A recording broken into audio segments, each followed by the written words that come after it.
yung seat 5-5 ka po. Ang siya yung engineer po siya sa iyo ba hiniram lang yung kwaya. Engineer, magsabi ka na nga, kasi ang balita namin dito, hiniram lang ang lisensya mo.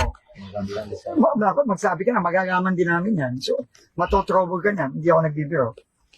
Pagka hindi ka magsabi sa amin ng maayos, sabihan mo na kami. Kasi, problema to. Problema yun ni boss. Engineer, problema yun.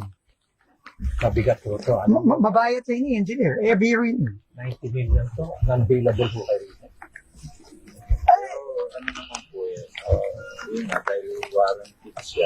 Okay lang. Pilit naman po natin. Engineer, okay yun. Naintindihan ko naman na ang gastos ng gobyerno dito sa pagpapagawa mo. Ang problema natin dito, yung dami na binuhos ng pera ng gobyerno dito since 2018. Tapos ganyan-ganyan lang, masisira din.